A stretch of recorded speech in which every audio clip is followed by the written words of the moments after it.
خداوند یسوع مسیح کی انجیل بمطابق مقدس یوحنا 7واں باب پہلی 2 آیات اور 10ویں آیت، پھر 25ویں آیت سے لے کر 30ویں آیت تک۔ یروشلم کا سفر۔ بعد ازاں یسوع جلیل میں پھرتا رہا، کیونکہ یہودیہ میں وہ پھرنا نہیں چاہتا تھا، اس لیے کہ یہودی اس کے قتل کے فکر میں تھے، اور یہودیوں کی عید خیام نزدیک آئی۔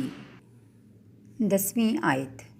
لیکن جب اس کے بھائی عید میں چلے گئے تو وہ بھی گیا، ظاہراً نہیں بلکہ خفیتاً۔ 25ویں تا 30ویں آیت۔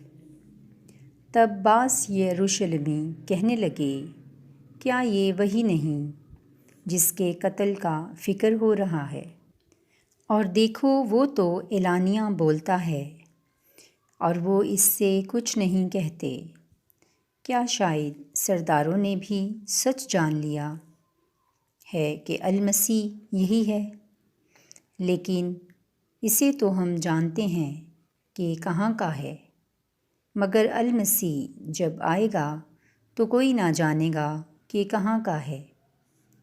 تب یسوع نے ہیکل میں تعلیم دیتے ہوئے بلند آواز سے کہا کہ تم مجھے جانتے ہو، اور یہ بھی جانتے ہو کہ میں کہاں کا ہوں، اور میں آپ سے نہیں آیا، مگر جس نے مجھے بھیجا ہے وہ برحق ہے۔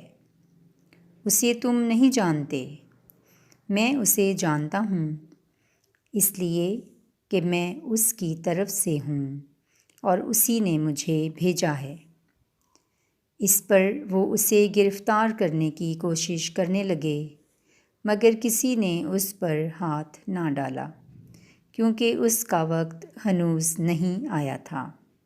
انجیل مقدس کے پڑھے اور سنے جانے پر خداوند کی برکت ہو، خدا کا شکر ہو، آمین۔ خدا باپ، بیٹے اور روح القدس کے نام میں آمین۔ خداوند یسوع مسیح کی سلامتی ہم سب کے ساتھ، ہمارے خاندانوں کے ساتھ، ہماری کلیسیاؤں کے ساتھ اور ہمارے پیارے ملک پاکستان کے ساتھ ہمیشہ رہے، آمین۔ عزیز مومنین، آج کے انجیلی بیان میں ہم دیکھتے ہیں کہ خداوند کے ممسوح کے خلاف ایک قتل کا منصوبہ بنایا جا رہا ہے۔ آج کی تمام تلاوتیں بھی گھات لگانے والوں اور مکر کا منصوبہ بنانے والوں کی طرف اشارہ کرتی ہیں۔ بمطابق آیت نمبر 25۔ تب بعض یروشلمی کہنے لگے، کیا یہ وہی نہیں جس کے قتل کا فکر ہو رہا ہے؟ اور دیکھو، وہ تو اعلانیہ بولتا ہے، اور وہ اس سے کچھ نہیں کہتے، آمین۔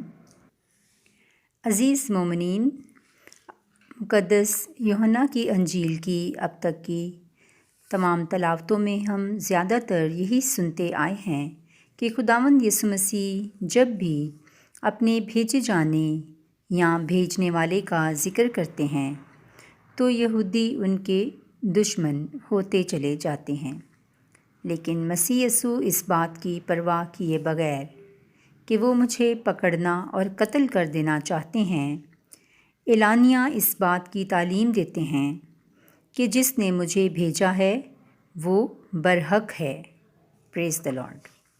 اور کسی کو جرأت نہ ہوئی کہ اس پر ہاتھ ڈالیں یا اسے پکڑیں، کیونکہ اس کا وقت ہنوز نہیں آیا تھا۔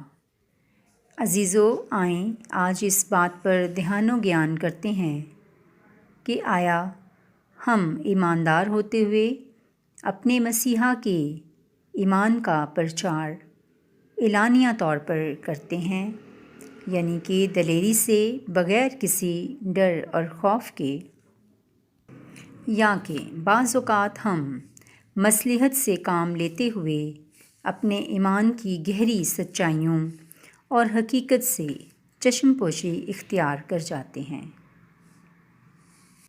عزیزو، اگر ایسا ہے تو آج خداوند سے یہ التجا کریں کہ ہمارا خداوند ہمیں دلیری کا روح عنایت فرمائے، کیونکہ خدا نے ہم کو دہشت کی روح نہیں بخشی کہ جس سے کسی قسم کا ڈر یا خوف پیدا ہو، بلکہ خدا باپ نے ہمیں دلیری اور محبت اور اطمینان کا روح بخشا ہے، تاکہ ہم بھی مشکل وقت میں ڈر یا خوف کا شکار نہ ہو جائیں، بلکہ بڑی دلیری سے اعلانیہ طور پر اپنی مسیحی زندگیوں کو گزاریں اور مسیحا کے نام کو اونچا اور سربلند کریں۔